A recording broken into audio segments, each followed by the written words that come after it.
Bonjour, donc nous allons continuer notre travail sur le livre Maths C, Matrice, le langage C appliqué aux mathématiques. C'est un wikibook. On travaille dans le chapitre Matrice. On va voir les matrices compatibles. Alors le fichier VI error doit être installé dans la bibliothèque, mais on voit ici le fichier déjà introduit dans la bibliothèque, donc on va juste vérifier. Alors, bibliothèque, VIROR, en effet, le fichier VIROR est déjà dans la bibliothèque, d'accord. Alors ici il y a la fonction qui permet de vérifier si une matrice est carrée. Par exemple, si on veut calculer le déterminant d'une matrice, il vaut mieux vérifier d'abord si elle est carrée, parce que sinon on risque d'avoir des problèmes. Là, on peut vérifier si deux matrices A et B ont la même taille. Alors si on veut additionner deux matrices A et B, il vaut mieux qu'elles aient la même taille. Ici, c'est la fonction qui permet de vérifier si on peut transposer une matrice A dans la matrice AT. D'accord? On vérifie donc si les dimensions sont compatibles. Et là, on vérifie si on peut faire une multiplication à l'aide de trois matrices. Alors la matrice A, la matrice B que l'on multiplie et on obtient la matrice AB. Il faut donc ces trois matrices soient compatibles par la taille pour qu'on puisse obtenir une multiplication de matrices. Donc là, on a donc déjà chargé. Je suppose que comme il s'appelle VI, ça fait partie des fichiers qui permettent d'initialiser les matrices. Alors on va commencer par I square.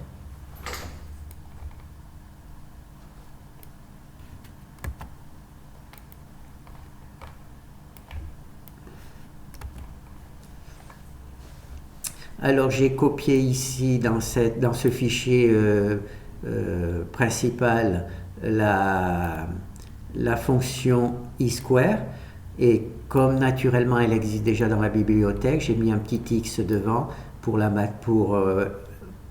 différencier, et ici il y a le petit x aussi qui permet de bien savoir que c'est celle-ci que j'utilise et que je n'utilise pas celle qui est dans la bibliothèque. Donc ça, c'est pour éventuellement modifier, voir si on peut la rendre plus intéressante. Alors, pour voir si une matrice est carrée, on compare le nombre de lignes de la matrice à son nombre de colonnes. Donc, si le nombre de lignes de la matrice est différent du nombre de colonnes, c'est qu'elle n'est pas carrée. Donc, c'est tout simple, moi, j'arrête le programme et je sors. C'est un peu brutal, mais je ne fais pas de traitement différent. Alors avant de faire cet exercice, j'indique qu'il y a une erreur, d'accord. Je donne le nom de la fonction grâce à cette chaîne de caractères. Je donne le nom de la fonction dans laquelle il y a l'erreur, et je donne éventuellement le nom des matrices dans lequel il y a l'erreur, d'accord. Donc là on va lancer. Alors là, il y a R5 et R6, ça aurait été mieux R5 et C6, hein. Ça serait plus correct, mais enfin, c'est pas grave. Donc là, toujours la fonction qui initialise la matrice, la fonction qui libère la matrice, l'espace de la mémoire, et là, il y a la fonction qui permet qu'on est en train d'étudier, et là, il y a la fonction PR avec space, là, on contrôle le nombre d'espaces, là c'est le nombre de chiffres après la virgule, et là c'est le nombre de colonnes par ligne que l'on souhaite, d'accord. Donc là on va vérifier, on va commencer par vérifier quand tout se passe bien, voir comment ça se passe. Donc on veut vérifier si la matrice est carrée, et là la matrice est bien carrée puisque c'est 5 lignes et 5 colonnes. Donc là, tout va bien, il n'y a rien de particulier, hein, il n'y a aucune information. Donc maintenant, je vais juste mettre 4 lignes et 5 colonnes, donc la matrice n'est plus carrée. Donc il doit y avoir des informations, voilà. Donc là, la matrice n'est plus carrée, hein, Et la fonction dit qu'il y a une erreur dans myFunction, d'accord?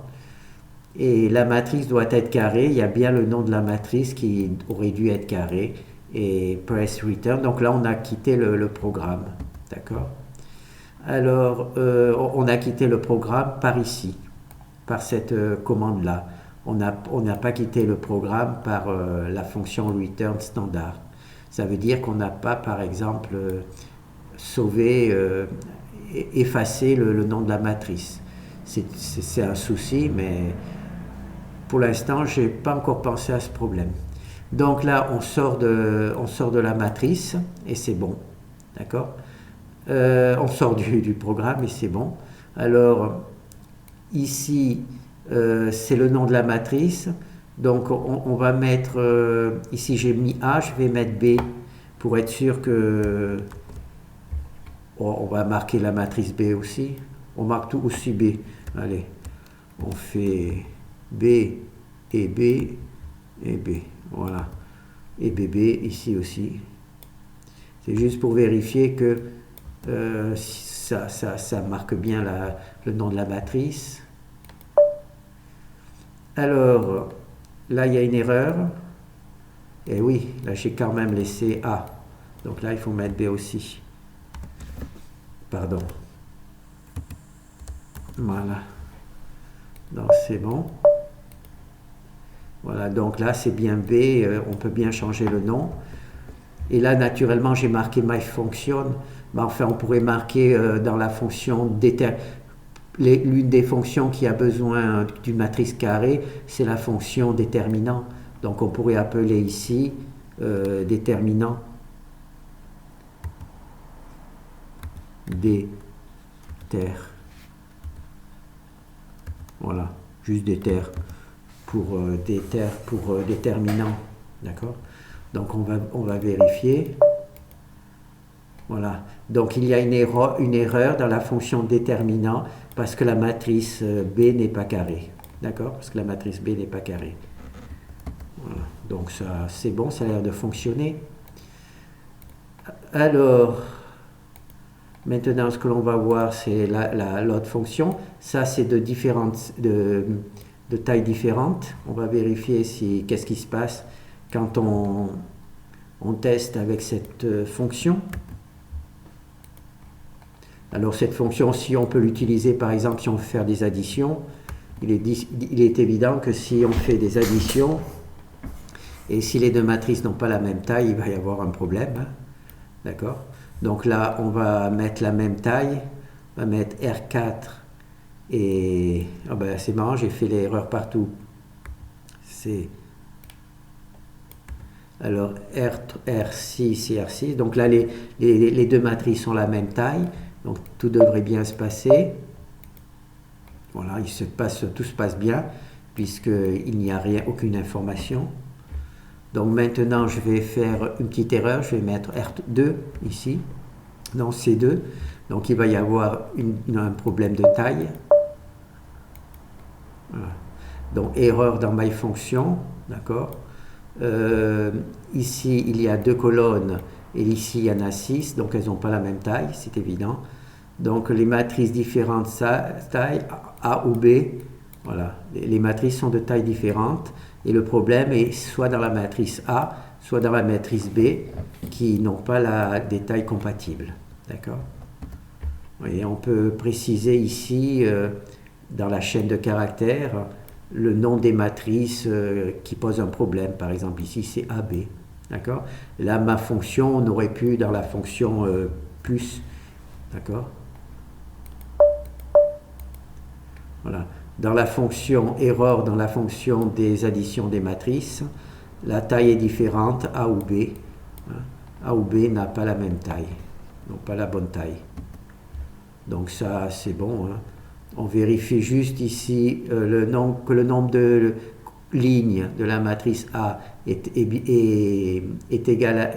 Si le nombre de la matrice A est différent du nombre de la matrice B, d'accord, dans ce cas-là, on arrête. Ou si le nombre de colonnes de la matrice A est différent du nombre de la matrice B, on arrête. D'accord? C'est comme ça qu'on contrôle les tailles de la matrice A et B. Voilà, donc c'est assez simple. Donc maintenant on va juste vérifier la fonction qui permet de vérifier si on peut vraiment transposer une matrice dans une autre. D'accord? Donc là on a R4, R5, et donc là il faut R5, R4. Donc là, si on fait ce type de matrice, normalement, on peut transposer A dans AT parce que le R4, R5, voilà, pardon. C'est marrant que j'ai tout fait les erreurs, j'ai oublié de mettre R5.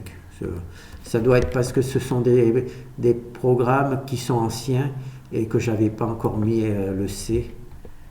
Donc c'est peut-être pour ça qu'il y a donc R5, pardon, voilà, et là R5 et C4.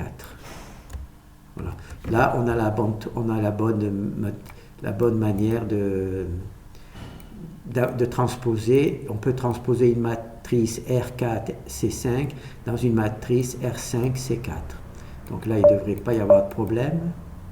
Donc là, il n'y a pas de problème, hein, tout se passe bien. Et si maintenant je mets R3, par exemple ici, donc je vais mettre ici R3. C'est juste pour le truc. Voilà, maintenant il y a une erreur dans la fonction, ma fonction de transposition. La taille de la matrice A ou AT ne fonctionne pas correctement, ne sont pas bonnes. Et c'est moi qui décide du nom de la fonction. Bon, il faudrait marquer transposition, par exemple. A au B, et il y a une erreur, donc là c'est bien. D'accord? Alors pour vérifier, on vérifie que si le nombre de lignes le nombre de lignes de A est différent du nombre de colonnes de AT, il y a une erreur, donc on sort. Si le nombre de lignes de AT est différent du nombre de colonnes de la matrice A, il y a une erreur, donc on sort. D'accord? Si l'une ou l'autre de ces comparaisons est fausse, d'accord? Et ben on sort de manière brutale avec cette fonction. D'accord? Alors, bon, maintenant, on va continuer. Je crois qu'il en reste un. Oui, voilà, multiplication.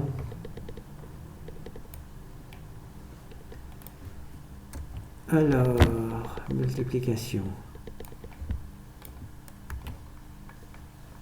Alors, c'est la fonction qui permet de multiplier des matrices.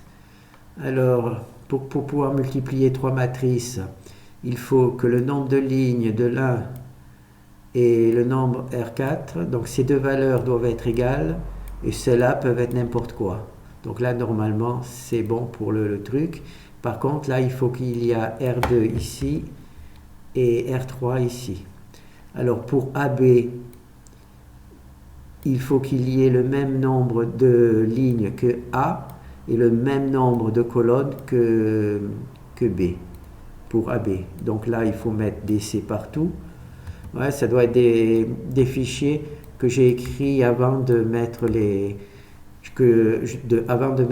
colonnes C. Donc c'est pour ça, je suppose qu'il n'y a pas C. Donc c'est parmi les premiers exemples que j'ai fait. Donc on va lancer, on va voir qu'est-ce que ça donne. Donc normalement, elle est bonne là. On doit pouvoir faire la multiplication, ben, c'est bon.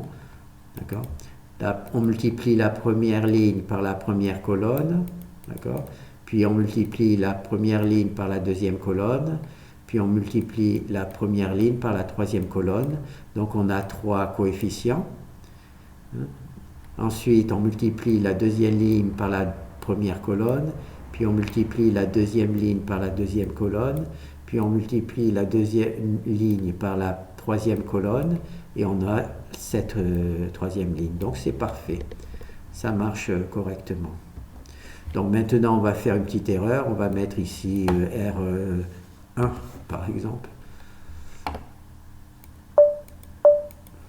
Voilà. Donc naturellement, ici il y a une erreur. On peut pas. La taille de AB n'est pas correcte. Donc il y a une erreur dans la fonction qui permet de faire les multiplications. Donc là, c'est le nom de la fonction. On ne la connaît pas encore parce qu'on ne l'a pas encore introduite, mais en fait, ça sera son nom. Vérifier la taille de la matrice A, B ou AB, d'accord? Et là, donc, il faut qu'on vérifie pourquoi la multiplication ne peut pas passer, d'accord? Donc, c'est ici que les choses se passent. Donc ici on donne le nombre de la matrice qui pose un problème, et c'est ici truc. Là, comme c'est des fonctions qui sont particulièrement bien construites pour vérifier pour la multiplication, théoriquement je n'aurais pas eu besoin de mettre ce petit truc. Enfin, je l'ai mis par truc. Par contre, là, ici, c'est bien, puisqu'on peut donner véritablement le nom des matrices qui posent problème. Surtout dans un programme où il y aurait 3 ou 4 ou 5 matrices, c'est bien de savoir quelles sont celles qui posent un problème, et on peut donc le mettre là-dedans. Donc là, c'est bon. Hein. Bon, ben voilà, on a donc terminé. Là, c'était juste 4 fonctions qui va nous permettre de contrôler notre travail automatiquement par le logiciel qui va vérifier que les tailles correspondent bien à ce que l'on demande. Bon, ben merci.